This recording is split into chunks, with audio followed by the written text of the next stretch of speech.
Aquila, Chapter 7. The noise began soon after 6 the next morning, though you could hardly call it just a noise. It was a high-pitched, wailing, ululating sound with a penetrating quality that woke Tom from a deep sleep and sat him bolt upright in bed. He looked briefly at his clock before staggering to the window to see what was going on. The noise, he realized, was coming from the garage, and without even bothering to put on his slippers, he ran downstairs and out of the back door. Outside, the noise was even louder, and in the garage, it was almost deafening. It came from Aquila, and it was accompanied by a pulsating purple glow that came from the light on the center of the dashboard. Only now, there was not one flashing light, but two. For several seconds, Tom stood there, wondering what to do. He knew that if the noise went on much longer, he would not be the only one coming to find out what was causing it. The only idea he could think of was to get in Aquila and fly it somewhere where the noise would attract less attention. But as he put a hand on the side to swing himself into the seat, the sound ceased. The purple lights were still flashing, but the garage was completely silent. Tom took his hand off Aquila and stepped back, but the noise did not return. He was still trying to work out what it all meant when he heard his mother calling, "Tom, what's going on?" Tom emerged from the garage to find his mother standing on the step outside the back door. "What on earth was all that noise about?" she asked. "I don't know," said Tom. "I was wondering myself." "It sounded very close." Mrs. Baxter looked nervously around her for a moment, then stepped back into the kitchen. "I suppose it was some sort of alarm." Tom followed his mother into the house. "An alarm?" "I don't see what else it could have been," said Mrs. Baxter. "Do you?" "If it was an alarm," said Tom when Jeff came round and he told him what had happened, "then it must mean something's wrong." "It doesn't look as if anything's wrong." Jeff sat in Aquila as it hovered, solidly, half a meter or so above the ground in Tom's garage. Apart from the flashing purple lights, there didn't seem to be anything different about it at all. Jeff was in fact less worried about Aquila making a noise than the news that Tom's mother had actually come out to investigate. The decision to keep Aquila in Tom's garage had been based on the knowledge that Mrs. Baxter never left the house. If she was going to start behaving normally, they would need to find somewhere else.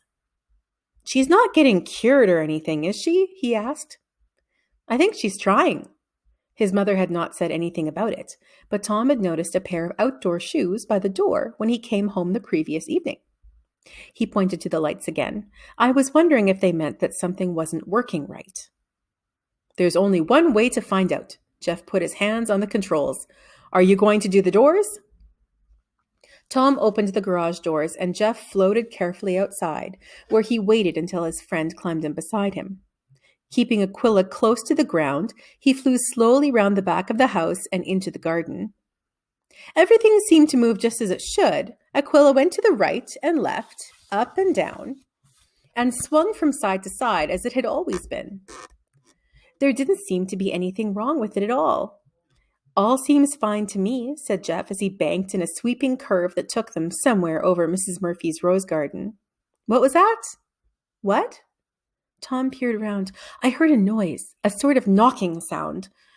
"I didn't hear anything." Jeff looked at his watch. "Come on, we'll be late for school." He swung Aquila up and over the houses. "Don't worry, I'll keep us low just in case." Neither of them noticed Mrs. Murphy standing in her rose garden. Several times in the last few hours, she had heard voices when there was no one there, and this time, when she had reached up, she had actually been able to touch and then knock on something solid in the empty air above her. The doctor had advised her to get out and about more. Maybe he was right. He had also said that in an emergency, she should take 2 of the new pills.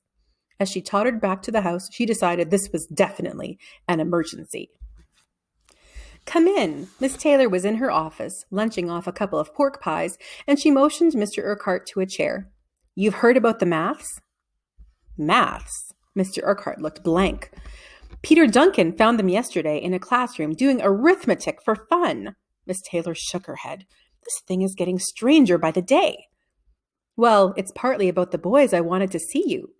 Mr. Urquhart took a piece of paper from his briefcase. "Tom, anyway. I gave their class a test in geography this morning, and I thought you might like to see what he did."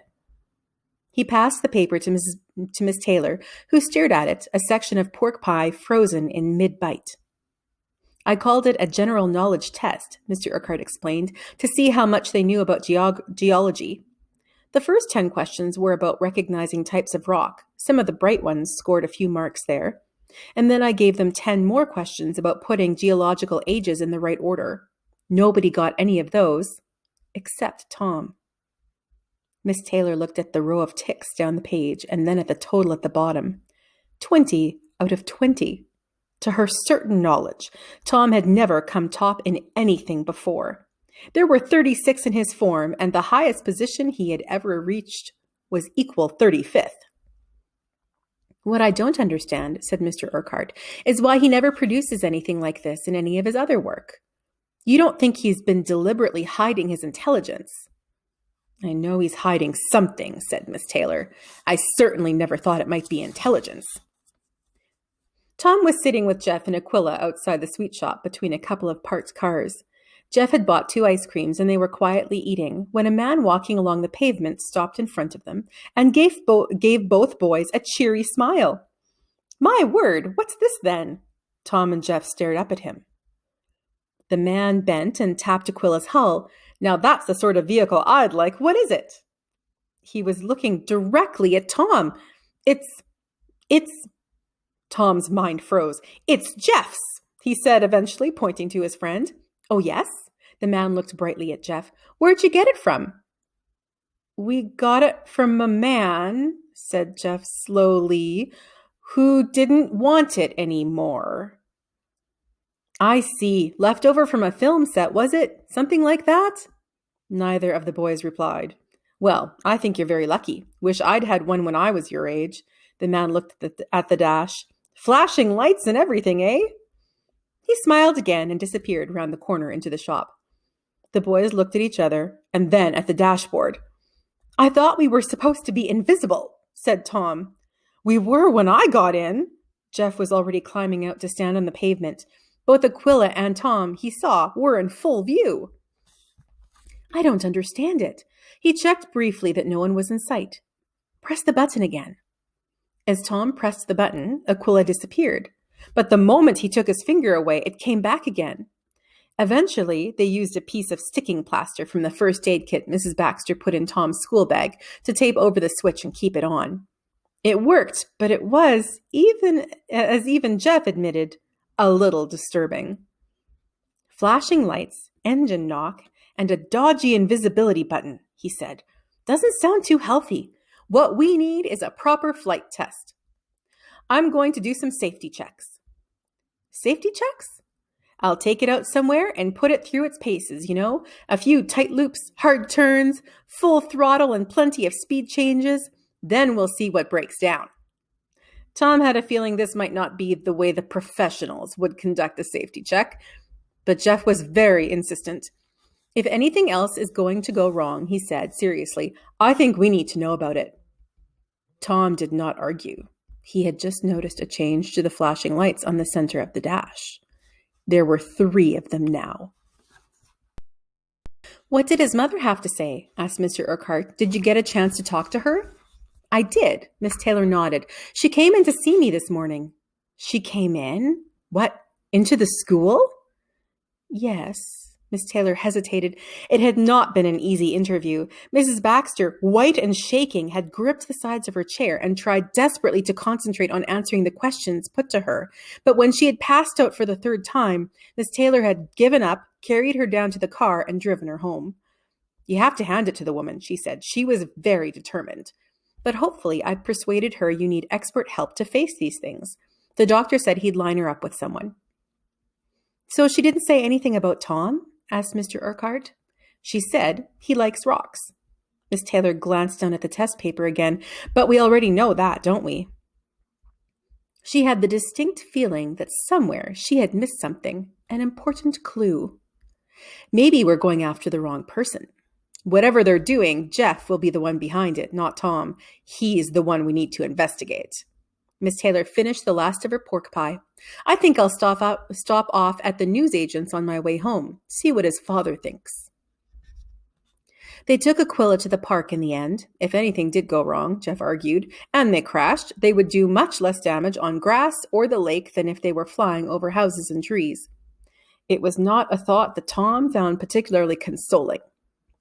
Jeff flew 3 tight circuits. He began by hurtling over the water of the lake at a terrifying speed, then shot up through the trees, over the brow of the hill, down the other side, through the subway tunnel, and a tight spin round to the main gates where they started.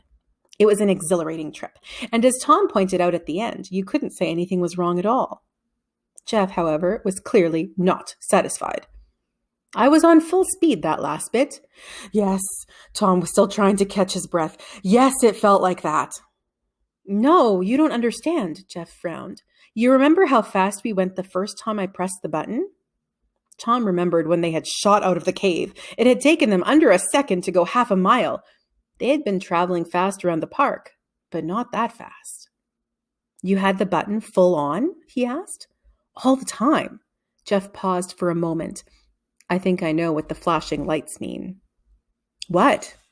They're to warn us we're running out of power. Like the light on a car that says you're running out of petrol?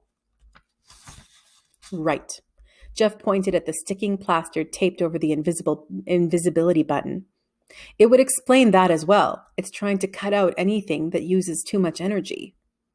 For a moment, neither of the boys said anything, and then Tom broke the silence. It was a fairly obvious idea, but he thought it might be worth mentioning. Maybe we need to put in more petrol. Jeff looked at him. Well, I know it won't be petrol, said Tom. It'll be something else, but if we found out what it was, we could maybe get some and put it in. Like what? Said Jeff. I mean, what powers a machine like this? I don't know, Tom shrugged. But I suppose we could ask.